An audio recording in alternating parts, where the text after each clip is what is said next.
Meus pais me obrigaram a cuidar da minha avó enquanto meus irmãos viajavam, dizendo que era minha responsabilidade. Quando ela morreu, me deixou 100% da herança. Em vez de me agradecerem, me processaram por fraude familiar e exigiram tudo. Quando o juiz decidiu a meu favor, vi como choravam por perder esse dinheiro. Quando meus pais me ligaram para pedir que ajudasse algumas semanas com a avó porque eles e meus irmãos tinham planos inadiáveis, eu já tinha a sensação de que não era um simples favor, mas outra jogada disfarçada de preocupação familiar. Passei toda a minha vida carregando esse papel silencioso que dão ao filho do meio quando não se destaca nem por ser brilhante nem por ser rebelde, o disponível, o que não reclama, o que sempre pode. E embora tivesse tolerado isso durante anos com uma mistura de resignação e indiferença, desta vez algo se sentiu diferente. Talvez tenha sido a maneira como minha mãe me disse, é seu dever como neta. Com aquele tom passivo-agressivo que usava quando queria manipular sem que soasse como manipulação. Ou talvez foi porque meus 2 irmãos já tinham passagens compradas para a Europa e a única coisa que eu tinha era um turno cancelado no restaurante onde trabalhava meio período. O fato é que terminei empacotando 2 malas com roupas confortáveis e artigos de higiene, e fui para a casa da minha avó Teresa com a promessa verbal de que tudo seria temporário, embora no fundo soubesse perfeitamente que estavam me deixando lá como se eu fosse uma babá sem pagamento nem direitos. A casa da avó sempre teve aquele cheiro de lavanda rançosa misturado com banha e algo de naftalina. Não era desagradável, pelo contrário, tinha aquele ar caloroso dos lares que envelhecem com seus habitantes. Era um lugar que havia ficado congelado nos anos 80, as mesmas cortinas com estampa floral que penduravam desde que eu era criança, o mesmo relógio de pêndulo que soava a cada hora com um sino suave, e uma parede repleta de fotos da família onde, claro, as maiores eram as dos meus irmãos com toga e capelo, e nas quais eu mal aparecia ao fundo, meio cortada, como se tivesse sido um acidente. Mas apesar de tudo isso, estar com ela não me parecia um castigo. A avó sempre teve aquele caráter forte mas justo, daqueles que não adoçam palavras nem pretendem agradar ninguém. Nunca foi carinhosa, mas era real. E quando me recebeu naquela tarde sentada em sua poltrona com um cobertor tricotado até o pescoço e disse pensei que nem viria, não o fez com tristeza, mas com uma sinceridade brutal que me desarmou. Durante os primeiros dias me dediquei a adaptar a rotina, organizar os remédios, verificar a geladeira, organizar seus papéis médicos, acompanhá-la às consultas, aguentar seu mau humor quando se recusava a tomar os comprimidos ou quando me dizia que eu cozinhava sem tempero. Não vou mentir, houve momentos em que quis mandar tudo para o inferno e sair correndo, especialmente quando ela ficava difícil ou quando passava horas em silêncio sem me dirigir uma palavra, como se minha presença não fosse mais que parte da mobília. Mas também houve momentos diferentes, como aquela noite em que adormeceu com a cabeça no meu ombro enquanto eu lia uma carta antiga que havia guardado do meu avô. Ou as tardes onde, sem dizer abertamente, me deixava ver seus álbuns de fotos e contava coisas que nunca havia dito antes. Como quando trabalhou de costureira em segredo para poder comprar uma bicicleta para meu pai, ou quando vendeu sua aliança de casamento para ajudar a pagar a universidade do meu irmão mais velho. Coisas que ninguém sabia. Coisas que doíam. Meus pais ligavam uma vez por semana, apenas alguns minutos, e sempre com o mesmo roteiro. Como está a mamãe? Não está sendo muito incômodo, né? Lembre-se que em poucos dias voltamos. Mas os dias se transformaram em semanas, as semanas em meses, e eles continuavam em suas viagens. Publicando fotos no Instagram de pores do sol em Santorini ou jantares em Paris enquanto eu aprendia a trocar fraldas para adultos, administrar insulina, lidar com os silêncios e as noites longas onde a avó me pedia para sentar ao lado dela porque tinha medo de dormir sozinha. E assim, sem perceber, se passaram quase 6 meses. 6 malditos meses onde ninguém apareceu naquela casa, onde as únicas mãos que limpavam o vômito, que serviam a sopa, que acordavam às 3 da manhã quando ela tinha espasmos, eram as minhas. Lembro perfeitamente do dia em que morreu. Foi em dezembro. Pouco antes do Natal. Estava frio, mas não fazia tanto frio lá fora quanto o que senti por dentro quando a vi exalar pela última vez enquanto eu lia uma carta que me pediu para escrever ao avô. Uma carta que dizia: sinto sua falta, velho, mas esta menina torna minha vida mais suave. Se foi sem ruído, sem drama, sem queixas. Se foi como viveu, em paz, mas com caráter. Liguei para o médico, para a funerária, para meus pais. Eles chegaram quase 2 dias depois, com óculos escuros e cara de funeral. Como se não tivessem passado meio ano ignorando a mesma mulher que agora queriam velar com toda a parafernália possível. O testamento lemos em um escritório pequeno, em um prédio cinza, com cheiro de papel úmido e café velho. O notário, um sujeito baixinho e nervoso, demorou vários minutos para esclarecer o que estava dizendo. Mas não foi preciso repetir. Bastou uma única frase: a senhora Teresa deixa todos os seus bens para sua neta, meu nome, por ser a única que esteve presente em seus últimos dias. Naquele momento se fez um silêncio tão seco que até o maldito relógio de parede pareceu parar. Minha mãe me olhou como se eu tivesse acabado de esfaqueá-la no peito e disse: isto não pode ser legal. Isto é uma fraude familiar. Isto é uma falta de respeito com toda a família. E foi aí, justamente nessa frase de merda que cuspiu com veneno, onde entendi que para eles, eu nunca fui parte da família, fui a empregada temporária, a que resolveu o incômodo para eles. Mas agora que esse incômodo valia centenas de milhares de dólares, queriam tudo, tudo. E o pior não foi ouvir eles gritarem que eu era uma oportunista, ou ver como meu pai tentava convencer o notário de que certamente a velha estava senil. O pior foi ver a cara dos meus irmãos, esses desgraçados que há anos me tratavam como se eu não existisse, agora me olhando como se eu tivesse algo que lhes pertencia. Meu irmão mais velho me disse em voz baixa: é melhor nos dar nossa parte porque você não ganhou isso, você roubou. E aí soube que assim como havia cuidado da avó até seu último suspiro, agora me tocava cuidar das minhas costas. Porque o que vinha não era uma disputa por dinheiro. Era uma porra de uma guerra. Atualização 1. Passaram apenas 3 semanas desde a leitura do testamento e já tinham chegado 2 cartas certificadas do advogado dos meus pais, uma notificação judicial e um e-mail com cópia para todos os membros da família que ainda respiravam e sabiam abrir um computador. Nas cartas me acusavam formalmente de abuso emocional a um adulto maior com a intenção de manipulá-la para um benefício econômico desproporcional, palavras que, lidas assim a frio, davam a impressão de que eu era algum tipo de abutre com diploma de sociopata que havia chegado à casa da minha avó com uma maleta cheia de contratos falsos e não como que realmente fui, a única pessoa que ficou quando ninguém mais quis. Fiquei olhando para os papéis durante vários minutos com a boca seca e um nó na garganta que não sabia se era raiva ou tristeza. Liguei para uma amiga advogada que conhecia do restaurante, e a primeira coisa que me disse foi que essa era uma jogada comum. Querem fazer você se sentir culpada. Querem te quebrar antes do tempo. Não assine nenhuma maldita guardanapo sem assessoria. Então busquei ajuda legal. Não tinha muito dinheiro poupado, mas usei parte do que havia restado da conta conjunta que a avó havia usado para pagar seus remédios e que agora estava em meu nome, legalmente segundo o testamento. Encontrei um advogado que não cobrava por hora, mas por processo, um sujeito chamado MC Tide que parecia saído de um filme dos anos 90, cabelo branco, voz áspera, ternos baratos e um olhar tão cansado quanto calculista. A primeira coisa que fez foi ler em silêncio todo o material enquanto tomava café preto como se fosse água. Quando terminou, soltou um grunhido e disse que isso era uma bobagem com pernas, que havia visto demandas mais sólidas entre primos brigando por uma churrasqueira quebrada. Mesmo assim, me explicou que no Oregon as demandas familiares podiam escalar rapidamente se não fossem enfrentadas com firmeza. Era preciso reunir provas, testemunhas, documentos. Tudo. E eu os tinha. Não porque tivesse previsto isso, mas porque durante esses 6 meses, me tornei uma espécie de arquivista humana. Tinha notas médicas assinadas. Receitas com meu nome como contato de emergência, recibos de supermercado com meu cartão, fotos, áudios.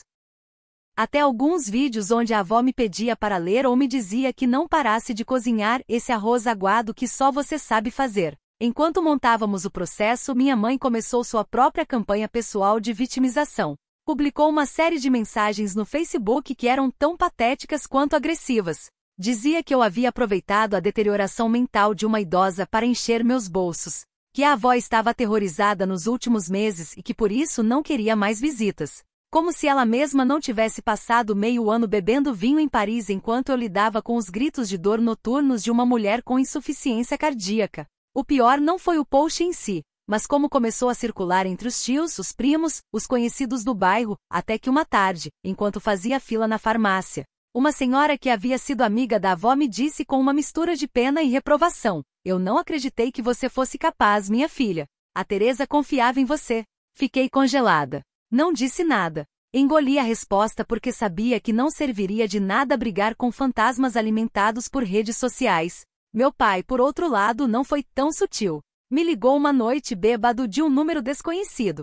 Disse que havia falado com gente do sistema e que se eu não desse metade da herança de forma voluntária, iam mover os pauzinhos para me deixar na rua. Usou frases como "você não sabe com quem está se metendo", e "lembre-se de que você é nossa filha", mas com aquele tom que tinha mais ameaça que nostalgia. Foi a última vez que atendi o telefone para ele. Meus irmãos também não ficaram quietos. O mais velho, David, começou a me escrever mensagens de contas anônimas me chamando de ladra, escória, lixo, enquanto continuava subindo fotos suas em bares do Brooklyn e tatuagens novas como se não tivesse um processo por perjúrio em andamento. O menor, Lucas, se limitou a escrever para antigos amigos em comum dizendo que eu havia me aproveitado de uma idosa senil e que certamente terminaria vendendo a casa para ir viver com algum sugar daddy. Palavras textuais que um conhecido me repassou com print incluído. Nunca havia sentido tanto desprezo dirigido a mim, tão concentrado, tão venenoso, e o mais triste era que vinha de gente que compartilhava meu sobrenome, meu sangue, minha infância. À medida que tudo isso acontecia, MC Tide não se abalava. Reunia papéis, organizava provas, falava com voz pausada enquanto comia rosquinhas açucaradas. Me insistia para não responder nada que não me rebaixasse, que não mostrasse emoções. Me custava. Uma parte de mim queria ir à casa de cada familiar e gritar na cara de cada um tudo que havia feito por aquela mulher, tudo que me doeu vê-la partir, tudo que tive que engolir sozinha enquanto eles aproveitavam em terraços e se faziam de importantes. Mas não fiz. Engoli cada palavra. Me concentrei em montar uma porra de um muro legal para que não pudessem tocar nem um centavo do que a avó havia deixado. Foi no meio desse processo que encontrei algo que não esperava, uma carta. Estava dentro de uma Bíblia que a avó guardava em sua mesinha de cabeceira. A carta estava dirigida a mim, escrita à mão com sua caligrafia trêmula. Dizia coisas como "obrigada por não me deixar sozinha, você fez meus últimos dias valerem a pena" e no final, uma frase que ainda hoje não consigo ler sem sentir um nó no estômago: "Não se sinta culpada pelo que te deixo. É menos do que você merece, mas é tudo que tenho. E é seu." Essa carta foi a âncora que me sustentou quando me sentia como se estivesse nadando entre tubarões que se faziam chamar família. Foi a confirmação de que, pela primeira vez na minha vida, alguém me viu. Não como a filha útil, não como a neta disponível. Me viu. E enquanto eles se preparavam para levar tudo, eu me preparava para não dar nem merda nenhuma. Porque isso já não era só pela herança. Era por mim. Por cada noite sem dormir. Por cada ligação ignorada. Por cada vez que me fizeram sentir invisível. Agora não iam poder me apagar. Iam ter que me enfrentar. E desta vez não ia deixar que me engolissem. Atualização 2. Já haviam passado quase 2 meses desde a primeira notificação legal quando finalmente se marcou a data para a audiência preliminar. Para esse ponto eu já estava exausta, não só emocionalmente, mas mental, física e até espiritualmente. Nunca havia pisado em um tribunal como parte de um processo judicial.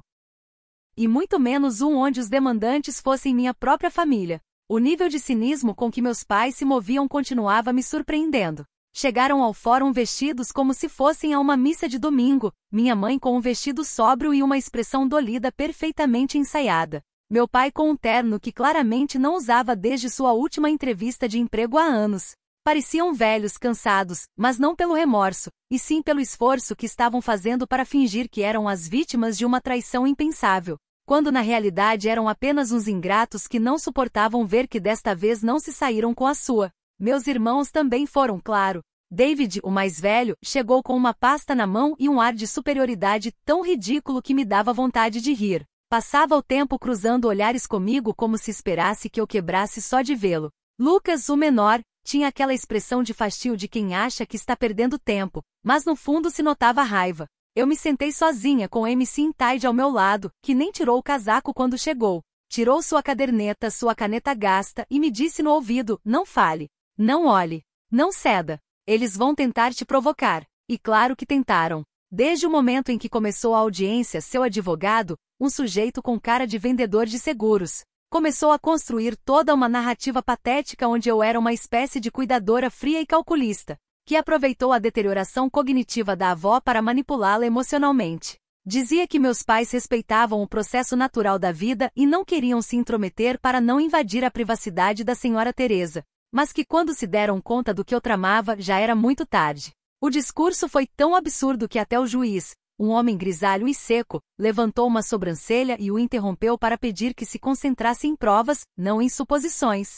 Aí é onde tudo começou a desmoronar para eles. Porque a realidade é que não tinham uma única maldita prova. Nenhuma. Nem um testemunho crível, nem um relatório médico que dissesse que a avó tinha deterioração mental, nem uma carta, nem uma gravação. A única coisa que tinham eram suposições, ressentimentos e um ego ferido. Quando o advogado deles tentou mostrar umas capturas de tela de mensagens não respondidas, insinuando que eu havia isolado a avó para que não pudesse se comunicar com eles, MC Tide se levantou com uma lentidão que me pareceu até poética e tirou de sua pasta um maço de documentos com registros de ligações recebidas feitas, mensagens respondidas, logs de videochamadas com datas e horários onde claramente os únicos que não respondiam eram eles. Até mostrou uma captura de uma mensagem onde minha mãe dizia à avó: "Já falaremos em breve, estamos muito ocupados com o tour", em referência à sua viagem pela Itália.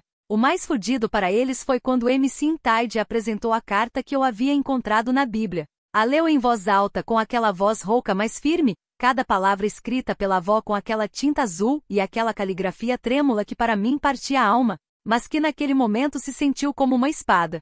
O juiz a pegou, a leu por conta própria, e então disse algo que ainda lembro com uma clareza brutal: "Não vejo, até este ponto, evidência alguma de que a senhora Teresa tenha sido manipulada. Pelo contrário, isto parece ser uma decisão clara, raciocinada e muito consciente." Minha mãe apertou os dentes. Meu pai baixou o olhar. David cruzou os braços como uma criança mimada que não consegue o que quer. E Lucas soltou um suspiro de raiva, como se esperasse que o sistema se pusesse do lado deles só porque sim.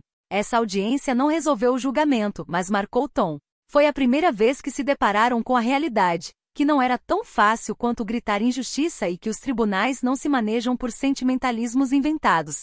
MC Tide, ao sair do fórum, me disse que tínhamos 80% do caminho feito, mas que não baixasse a guarda. Os que não sabem perder, também não sabem parar. E sua família está cheia de gente assim. E tinha razão, porque os dias seguintes começaram uma guerra silenciosa mas constante. E-mails repassados para gente da vizinhança com recortes da demanda, insinuações disfarçadas de perguntas. Fofocas que se moviam como veneno pelo grupo de WhatsApp familiar onde eu, obviamente, já havia sido eliminada. Comecei a notar como alguns conhecidos me olhavam com desconforto. Como se não soubessem se acreditar no que ouviam ou no que sabiam de mim. Alguns me escreveram em particular para perguntar como eu estava, mas se notava que era curiosidade disfarçada de interesse. Uma parte de mim se sentiu tentada a escrever um grande comunicado, explicar tudo nas redes sociais, colocar a carta da avó em público e deixar que o mundo visse quem era quem. Mas não fiz, porque no fundo sabia que isso não era o que ela queria. Minha avó nunca foi daquelas que lavavam roupa suja na frente de todos.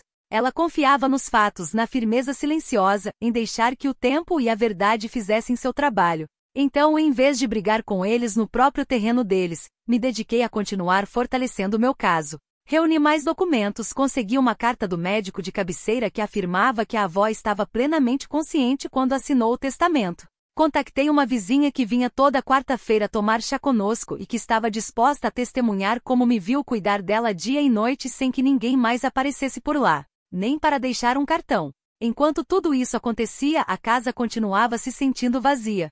Às vezes me sentava em sua poltrona, a mesma onde morreu, e me perguntava se tudo isso valia a pena. Se a herança, por mais justa que fosse, não estava se transformando em um castigo mais que em uma bênção. Mas então lembrava daquelas tardes onde contava fofocas inventadas para fazê-la rir, ou quando adormecia segurando minha mão e murmurava: "Obrigada, menina", e tudo fazia sentido. Isso não era pelo dinheiro, era pela dignidade. Por não permitir que a história fosse escrita pelos que não estiveram lá, pelos que se apagaram quando mais se precisava deles. E se queriam guerra, pois guerra iam ter, mas não uma com gritos nem escândalos. Não, ia ser o tipo de guerra que se trava com papéis, com datas, com provas. O tipo de guerra que eles jamais esperaram. A que se ganha em silêncio, diante de um juiz, e sem baixar a cabeça. Nunca. Atualização 3. Havia passado pouco mais de um ano desde que tudo começou. 12 malditos meses entre audiências, documentos, declarações, consultas legais. Silêncios incômodos com gente que antes me sorria e agora atravessava a rua quando me via passar. 12 meses de ver como minha família, essa palavra que alguma vez significou algo parecido com lar, se convertia em uma matilha faminta que não descansaria até arranhar ainda que fosse uma migalha do que não lhes correspondia. Já não se tratava de justiça, nem de memória, nem de respeito pela avó. Para eles era uma simples questão de orgulho e dinheiro. E como não suportavam a ideia de que a do meio, a filha sem méritos, a irmã que não fez nada com sua vida, fosse agora dona de algo maior que suas míseras aparências, decidiram alongar o máximo possível o processo, se amparando em tecnicismos absurdos e emoções inúteis com tal de não me deixar viver em paz. Cada semana era a mesma coisa, uma notificação nova, uma petição para reabrir provas que já haviam sido rejeitadas. Uma solicitação para considerar o estado emocional instável da testadora baseada no testemunho de uma prima que não via a avó desde 2009, mas que agora jurava que ela já não era a mesma. Era uma mistura entre ridículo e cruel. E se não tivesse MC Tide, que a essas alturas havia se convertido em uma espécie de figura paterna que cheirava a cigarro frio e sarcasmo, provavelmente teria perdido a cabeça. Ele não se abalava com nada. Cada vez que chegava uma nova idiotice legal, só ajustava os óculos na ponta do nariz, soltava outra estupidez mais, e escrevia com sua letra apertada em sua caderneta suja. Me mantinha firme à base de realismo brutal e café preto, e me repetia que tudo isso era parte do jogo, que enquanto eles tivessem dinheiro para continuar enchendo o saco, iam encher, porque no mundo deles perder uma batalha não significava perder, significava encontrar uma desculpa para vomitar mais ódio. Enquanto eles brincavam de ser mártires públicos, eu me encarregava de sustentar a casa. Havia decidido não vendê-la, apesar de mais de um corretor imobiliário ter batido na porta com propostas tentadoras. Sabia que era uma boa área, que a propriedade havia subido de valor, que só assinando podia me mudar para um apartamento moderno com vista para a cidade. Mas não queria isso. Sentia que soltar a casa era como dar razão a todos.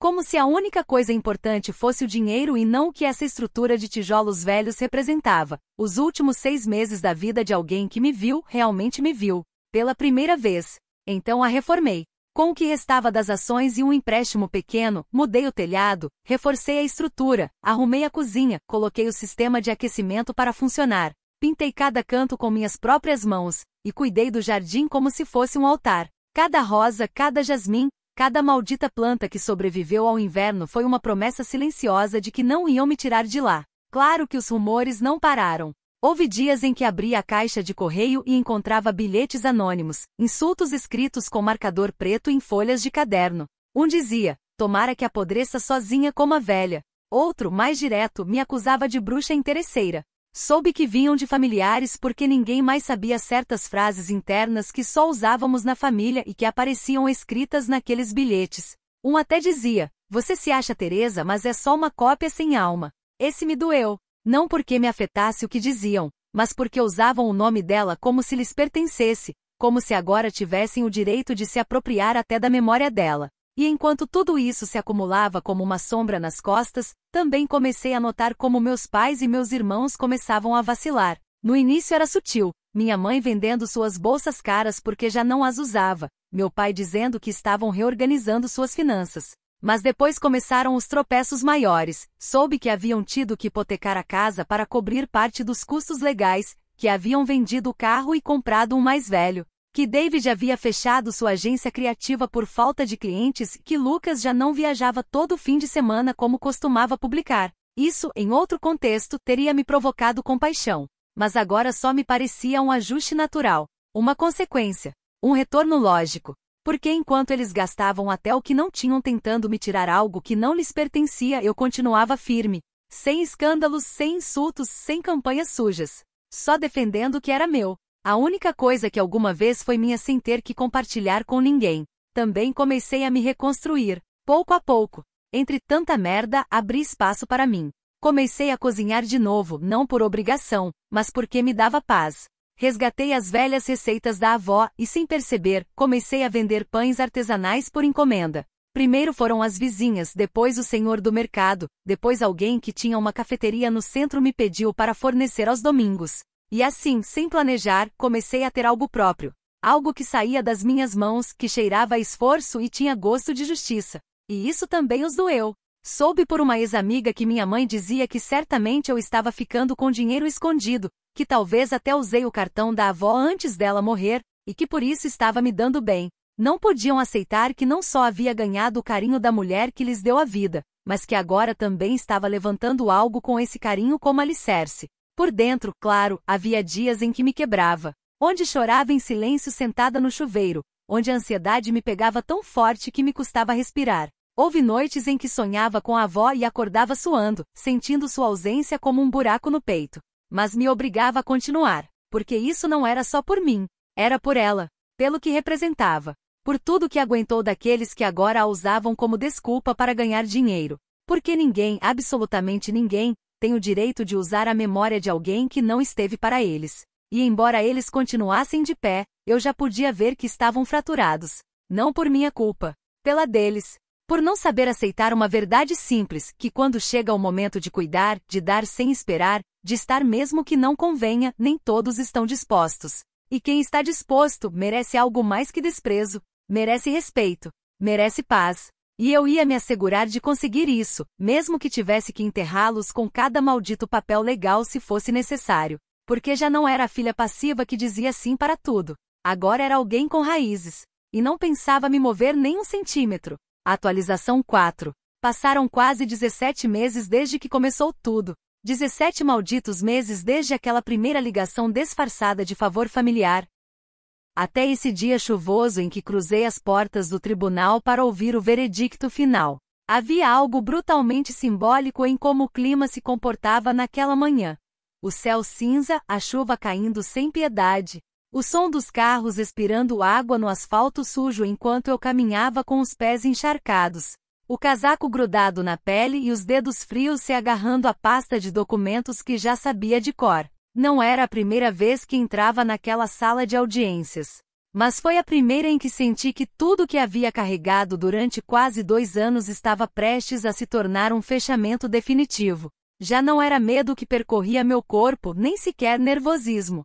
Era aquela calma que vem quando você está tão farta, tão cheia, tão desgastada, que a única coisa que quer é que o pesadelo termine. Que alguém finalmente diga, isso acabou. Entrei antes deles. Me sentei na mesma fileira de sempre, junto a MC Intide, que naquela manhã chegou com seu usual café preto em copo de papelão. Uma gravata mal colocada e aquela expressão seca que nunca soube se era cansaço ou sua maneira de se proteger de tanto caso podre. Me olhou de soslaio e só disse, não se mova. Não fale. Já está tudo pronto. E sim, estava.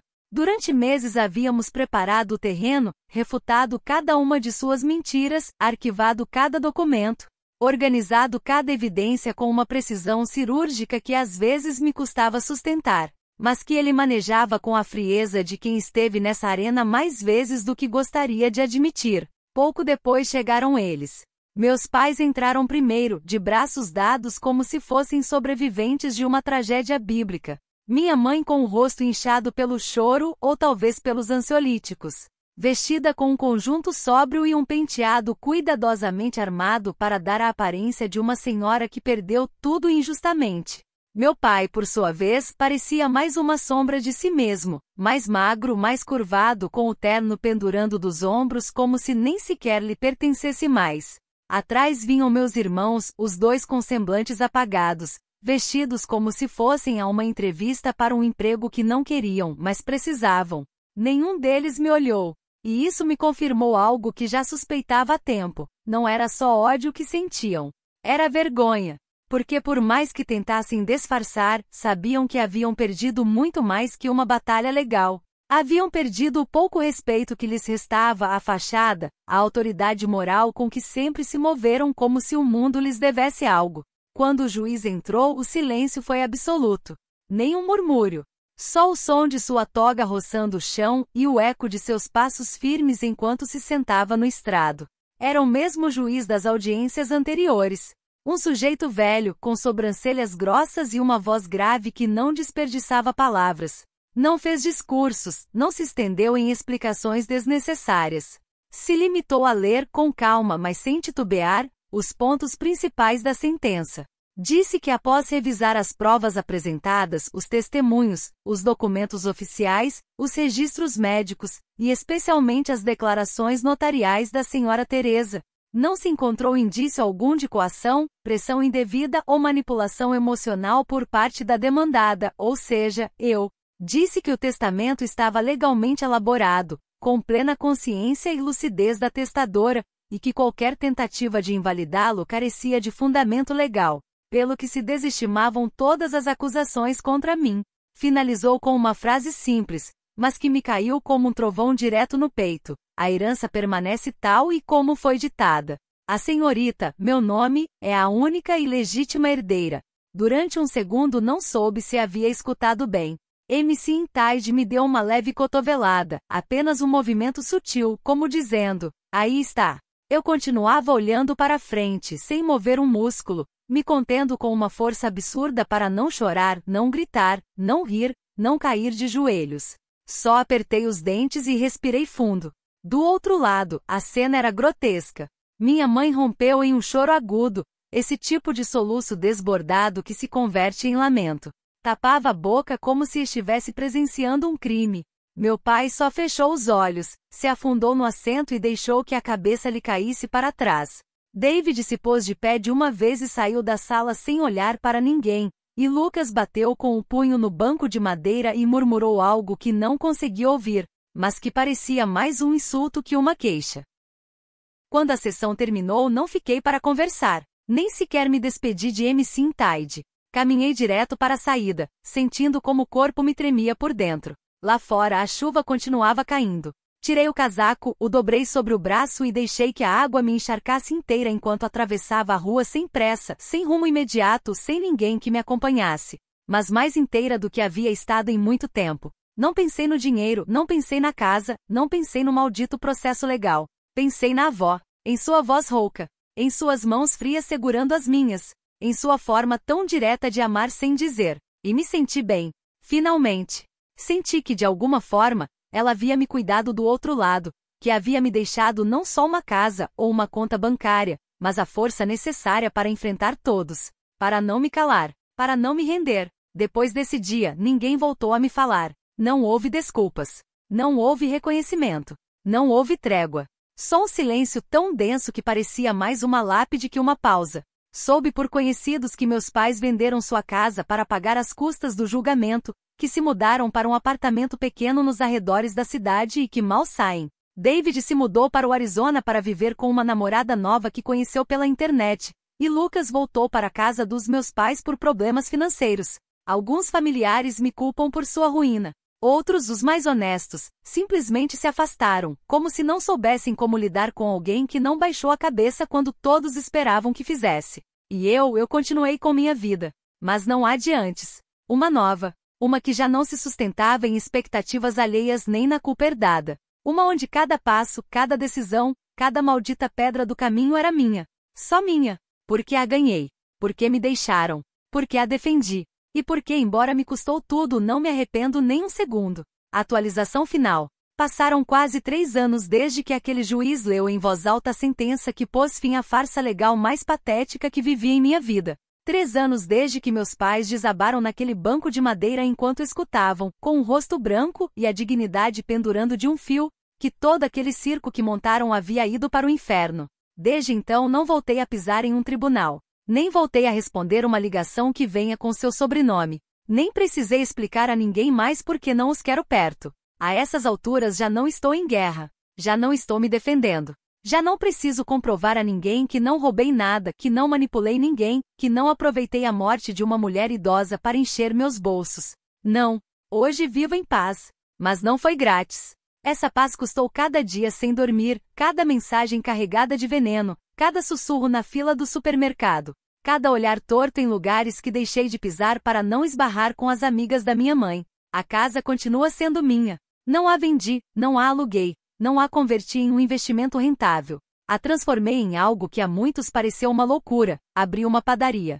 Sim, em pleno coração daquele bairro de aposentados e famílias velhas, onde todo mundo se conhecia por sobrenome e cuspia fofocas como se fossem sementes de uva. Montei um negócio com o nome da avó na entrada.